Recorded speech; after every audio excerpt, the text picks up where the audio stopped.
Hi, welcome back to Not So Obvious Watches. I'm Pete McConville. One of my favourite things to do is the question and answer session, the one where I throw out a call for questions and you guys always deliver with questions I'm really interested in and really want to answer. The problem is there's always too many, and that's exactly what happened here. So what I did was I simply answered every single question you gave me, recorded that in one long stream, and then I've sliced and diced it into three videos. One each. The first two are about 15 minutes long. The last one's about 20 minutes long.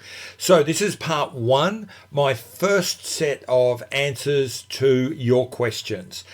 Hope you enjoy it.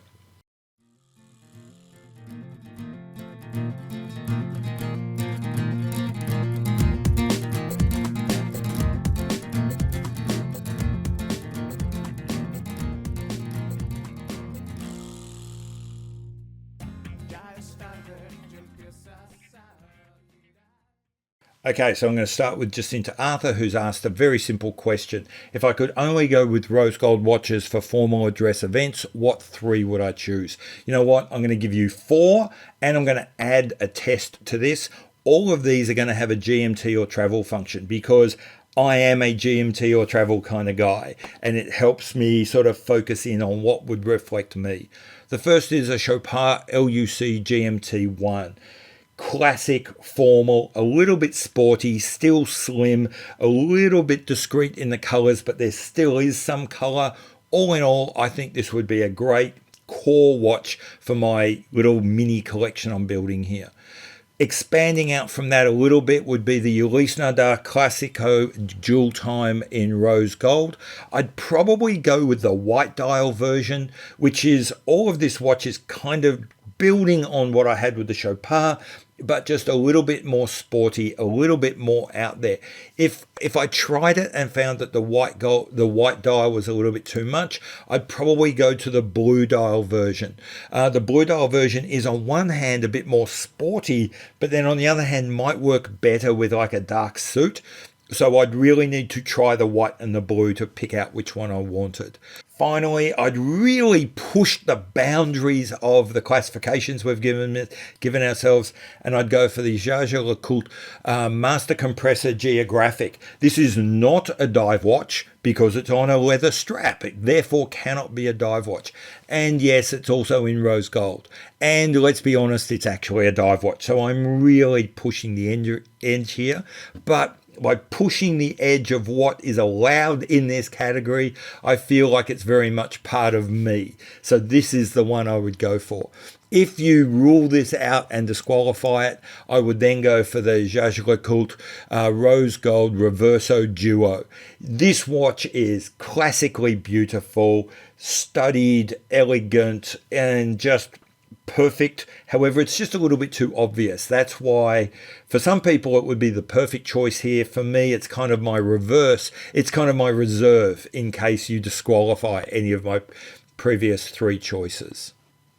Okay, staying inside the Arthur family, moving from Jacinta to Sister Megan, and she asks, what do I think Breitling's going to do moving forward? The first thing I'd say is I'm a terrible judge of specifics. Take this most recent release, I was convinced it was going to be a new Avenger. I never saw a super chronomat coming, so don't ask me about specific models. I would say that looking forward, there's really two ideas that would sum up where I think Breitling's going. The first is the idea of balance. So far, we've seen a lot of watches released which look back to the past, are rooted in the 30s, 40s, and 50s. Very recently, with the Super Chronomat, we've seen a watch very much of today and looking forward. So you're going to have, I think, moving forward, a balance between reaching back to the old Breitling, but also the occasional release, which is absolutely up to the minute modern. The other issue of balance is of size. A lot of the more recent Breitling releases have been quite small, 35, 36, maybe 40, 41 millimeters. Then we've just had this new one, which is still not huge at only 44 millimeters, but does balance the inventory, balance the catalog a little bit. And I think, again, size and sort of genre, era, you're going to see that kind of balance moving forward. The one thing where I do think you will see a distinct skewing is in price. One thing I would say is Breitling is not trying to make its most expensive watches more expensive. Breitling has had tourbillons before, they've had calendars before, they've had split seconds chronographs before, and the new versions of those watches all cost pretty much what the old versions did, plus or minus some inflation. But what we are seeing is a big movement of the average watch to that higher end, that higher part of the Breitling spectrum. You're seeing almost all chronographs, almost all watches now are in-house. I can't recall the last time Breitling issued a new chronograph based on a 7750. We're seeing a lot more complications, and the ratio of precious metals and complicated watches to simple watches and steel is really changing, with a lot more high value pieces coming out. I would say across the board, Breitling is aiming at increasing its market share by increasing the average value of watches sold rather than selling more watches. I think that may have implications for their basic three-hander. Until recently, they have predominantly relied upon ETA and Solita for their basic three-hander movements. There's been a little bit of a play with using a Kinesi movement in one or two of those watches.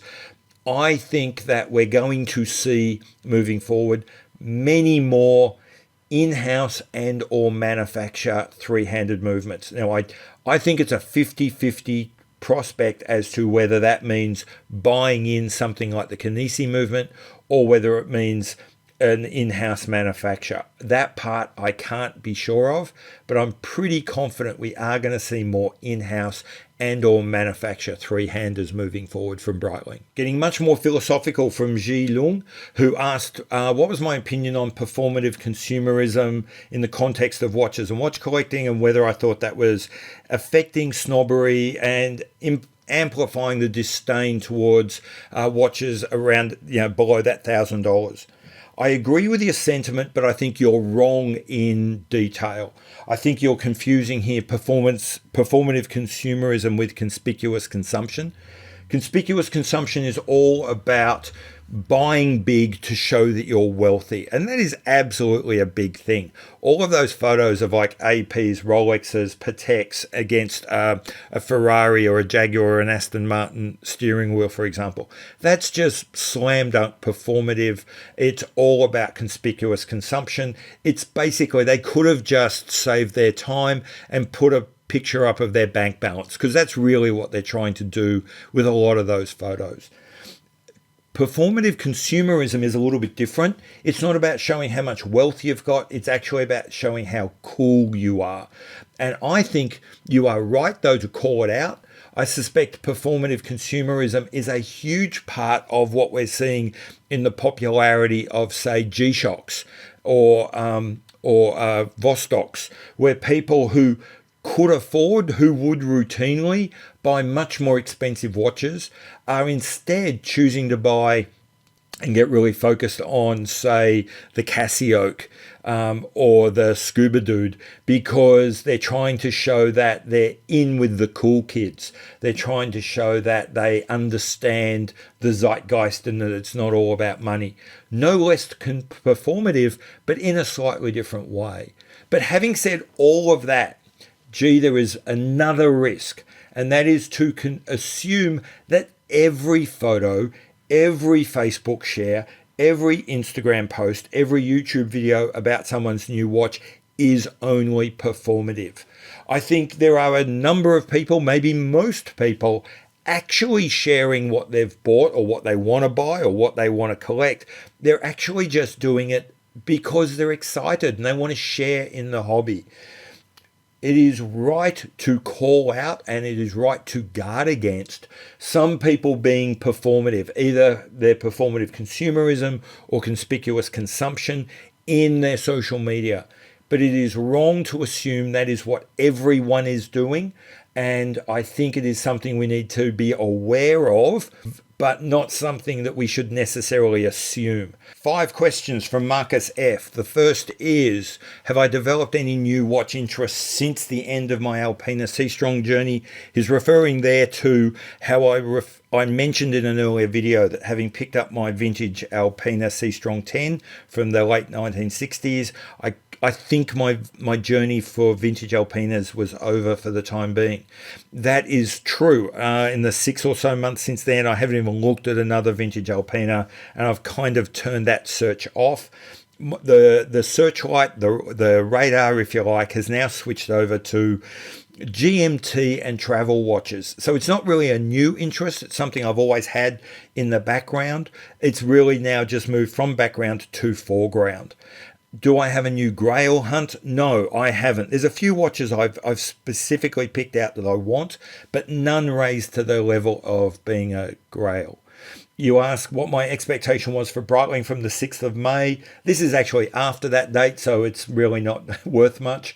But I'll tell you, my expectation was actually a new Avenger. I was a little bit surprised by the Super Chronomat. I suppose I did think that it was going to be something newer and something modern. They made it obvious it was going to be a chronograph of some sort, and I was pretty sure it was going to involve the in-house movement for all the reasons I set up earlier talking about Breitling's direction. I'm not going to talk in detail about the Super Chronomat now. I'll do that I'm doing a hot take on that later. You asked my opinion on the Breitling-Tudor partnership. In short, I don't think there is one. For me, a partnership is more than just sharing a model, agreeing to supply each other. There's got to be some sense of co-development, co-investment, technology sharing, etc. There was a lot of talk about that early, but I see no evidence of it right now. I remain open to being having my opinion changed, but right now, I don't think there is a partnership. Your final question is, why do I think Breitling charges higher prices than Tudor does for watches with equivalent movements? And I don't know. I can think of at least two dozen different reasons around that. The vast majority have actually to do with things like market positioning and what you want to achieve from setting your price. I think that there are 2 assumptions inside your question that I would outright deny. I don't think these assumptions are valid. The first is, I don't think that there is much relationship at all between the cost of a movement and the cost of a watch. Movements generally seem to add something like 10 to 30% of the cost of a watch. Interestingly, in a video not that long ago, Nick from Fuse Watches mentioned that the movement of his Brunswick watch costs less than the hands of that watch. But actually the movement is one of the least expensive parts of that watch. The watch hands on that watch you're holding are 110% of the value of the ETA. In a world where the movement can cost less than a single second, minute, and hour hand, what would make you think that there's any relationship between the cost of an overall watch and the mere movement? The other question that I've got in there is, what makes you think that there's a relationship between the cost of the watch and the price of a watch? A Submariner can't cost more than maybe $3,000 to make, and yet it's selling for 5-6 times that. Clearly, there is no relationship between cost and price, or at best, a very loose one. So, again, movements aren't a big deal in figuring out the cost of a watch. Cost of a watch is not really much of a factor in figuring out the price of a watch. So, I really can't answer your question there, Marcus. Okay, so that was part 1 of my answers to your questions for May 2021. Hope you enjoyed those. If you did, Go have a look at the next video, which is my answers to your questions in May 2021, part 2, the next 15 minutes worth of answers. Hope you enjoyed this one. Hope you enjoy the next one. If you did, or even if you didn't, you know what? Subscribe anyway, because there may be other stuff you like. I've been Pete McConville. This has been Not So Obvious Watches, and I'll see you later. Bye.